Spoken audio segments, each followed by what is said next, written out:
Kelly Cadanos, Sérgio Moro se filia ao Podemos e diz que deve ser candidato. Você acha que vai ser candidato mesmo? Bom, ele não tem muita coisa a perder, né? Então, talvez a gente possa contar com ele candidato, sim. Agora, ao quê? A gente não tem certeza ainda.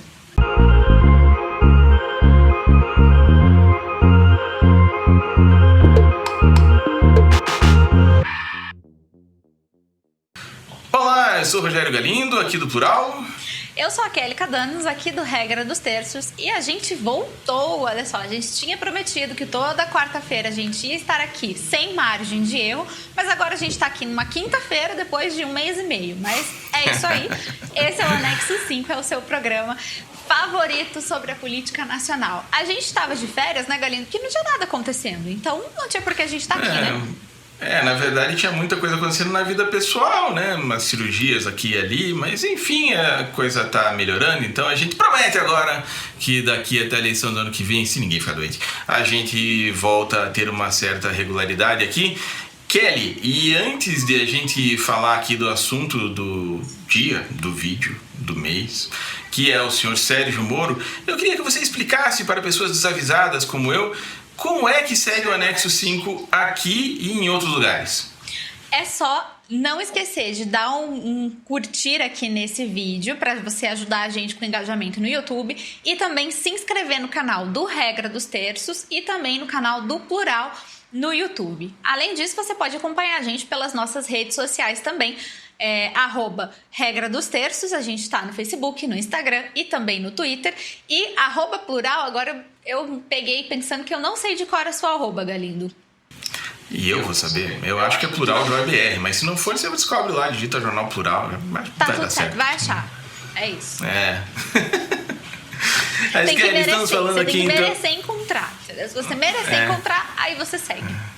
Eu acho muito bonita essa coisa toda, assim, que vocês jovens sabem fazer, se filie, se cadastre, link na bio. Eu não faço a menor ideia do que é um link na bio, mas um dia eu vou descobrir. Então a gente vai falar aqui de política e supostamente disso a gente deve entender, principalmente a Kelly Cadanos, que está lá no centro do poder em Brasília. Eu sou aqui na província, uma espécie de escada. Eu sou o Dedé do Didi, que é a Kelly Cadanos. Eu vou perguntando e ela responde no máximo dos meus palpites. E a primeira pergunta que eu faço, Kelly, em 2018, o candidato Joaquim Barbosa se filiou ao PSB, foi incitado por muita gente, deputados queriam que ele fosse candidato, e ele se filiou, e parecia que ele ia ser candidato, mas desistiu.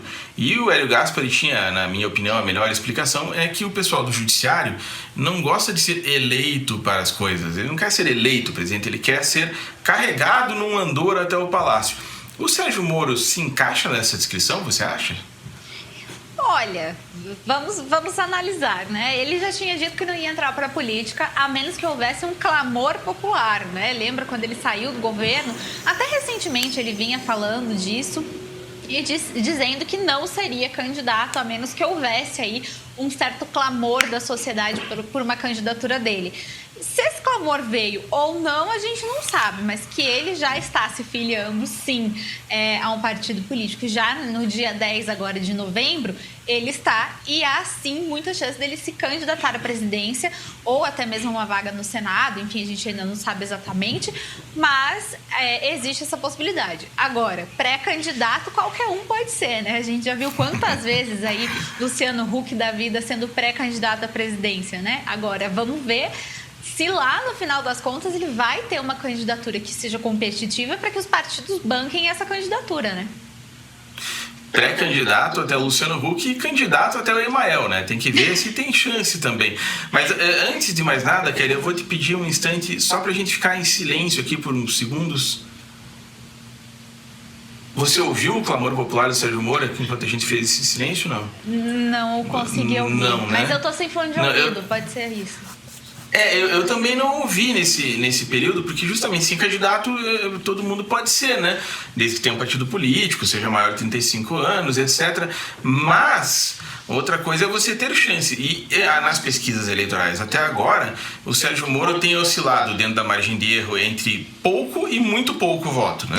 Então a gente não vê ele ainda como um candidato da terceira via, como grande nome da terceira via. Lá atrás parecia mesmo, né? 2 anos atrás, parecia que ele era um candidato fortíssimo. Hoje esvaziou bastante, né? Ou você acha que ainda tem como reconstruir isso aí? Bom, a gente tem que ver o que ele vai propor, né, nessa candidatura, porque a Lava Jato claramente já não interessa para muita gente, né? E digo isso, inclusive, da sociedade civil, né? Já tem muita gente que já não está mais tão empolgada assim com o combate à corrupção quanto parecia estar lá em 2018, né? De 2014 a 2018, né?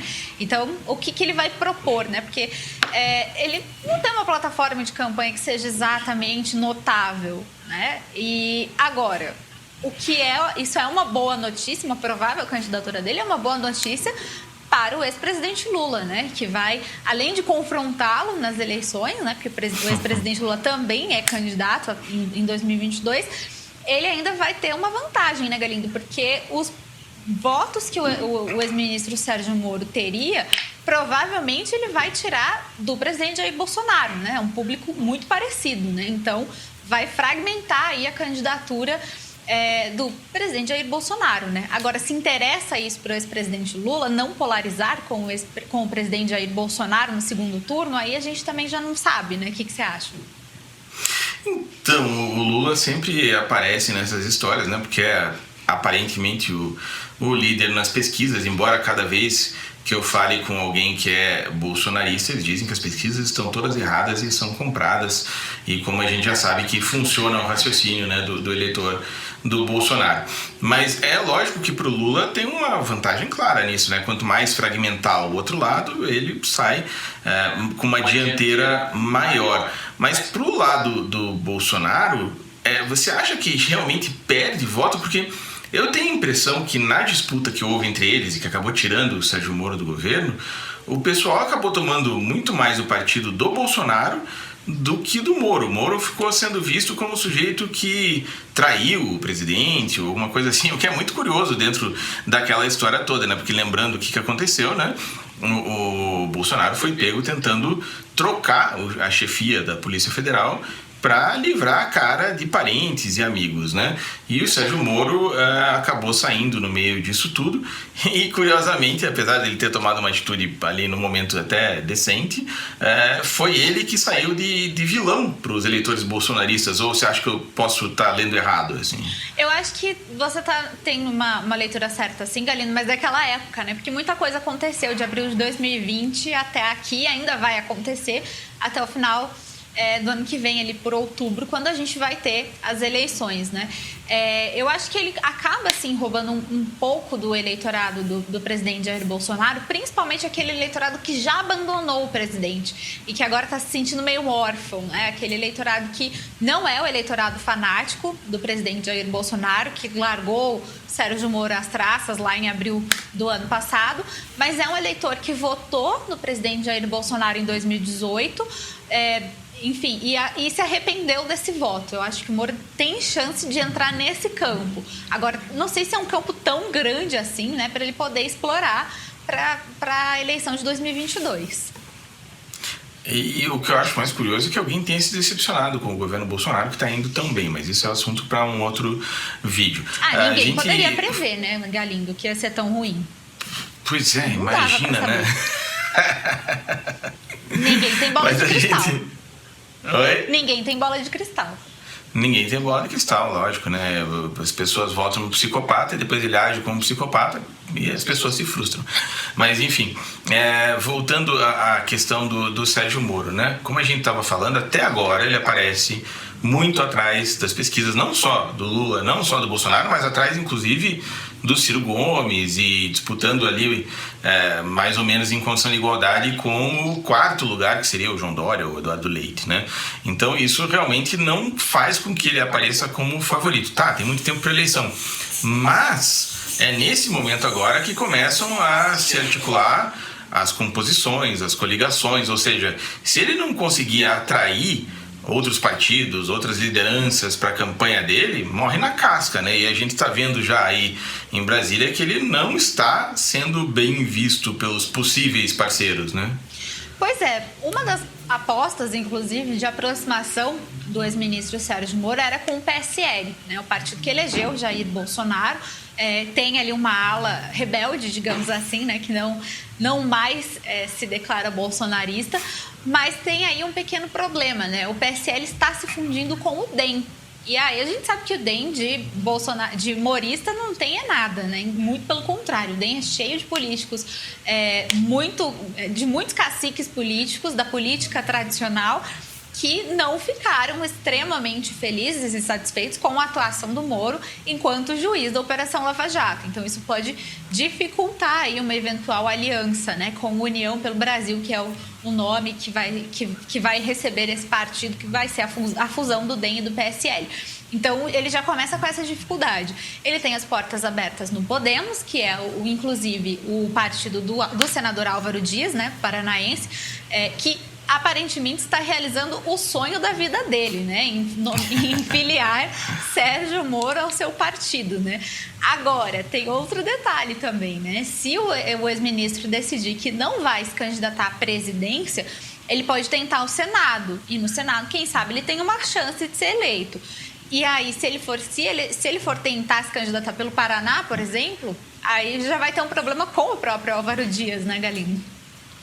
Inclusive, eu estava falando com o pessoal aqui do Paraná sobre isso e eles disseram que uma das questões que estão sendo tratadas nesse momento é se ele não pode se filiar no Podemos de Brasília, por exemplo, né? Acho que já imaginando aí uma possível disputa que não seria agradável para o Álvaro Dias, que é uma das lideranças principais aí do Podemos e que não quer perder a vaga de senador nunca, né? Ele já está indo para o 19º ou 35º mandato, não lembro, consecutivos. Então ele quer continuar ali e não vai ceder tão fácil essa vaga. Tendo em vista tudo isso, Kelly, eu acho que a gente pode dizer que a terceira via continua sendo um projeto meio frustrante, né? Nossa, completamente frustrante, né? Porque a gente não tem nenhuma candidatura competitiva até agora, né? Então, muito pelo contrário, a gente tem várias terceiras vias surgindo e nenhuma se conversa, né? Então, por enquanto, ao que tudo indica, teremos mais uma eleição polarizada entre Lula e Bolsonaro.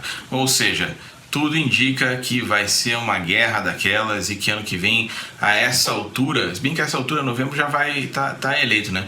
Mas até o outubro do ano que vem, senhores e senhoras, preparem os estômagos aí, porque vai ser de lascar, vai ser um aninho daqueles que a gente vai ficar com ódio de política mais cedo que o de costume.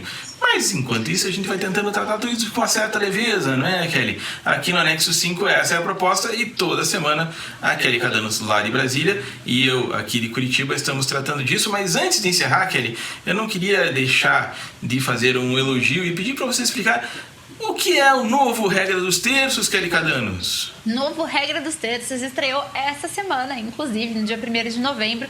A gente reformulou o site todinho, também a nossa linha editorial, identidade visual, tudo novo. A partir de agora, a gente continua olhando para a notícia por um outro ângulo, como todo mundo já estava acostumado, mas agora esse ângulo é o ângulo dos direitos humanos. A gente vai focar cada vez mais em pautas para promover os direitos humanos no Brasil e no mundo. Então eu convido todo mundo a ir acompanhar o site está lindo, não é por nada não, mas ele está muito bonito e cheio de matérias especiais. E direitos humanos são só para humanos direitos, Kelly? Aí eu vou deixar cada um tomar a sua, assim, decidir o que quer, mas, né, enfim. Então tá bom. Vejam a Regra dos Terços, um site que a gente realmente recomenda aqui no Plural. A gente tá sempre lendo o que eles produzem porque é muito bom. A Kelly, o Eric, o pessoal todo é muito bom e eles sabem do que estão falando. E lá, sim, direitos humanos são defendidos da maneira como devem ser, assim como também no Plural e em outros veículos que a gente apoia e sempre tenta divulgar. Obrigado, Kelly, pela nossa conversa, eu estava com saudade, e obrigado principalmente a todo mundo que nos assistiu. Eu também agradeço a todo mundo e peço mais uma vez para que se inscrevam no canal, ativem as notificações e curtam as nossas páginas Plural e também Regra dos Terços nas redes sociais. Link na bio, não esqueçam. Tchau, tchau. Tchau.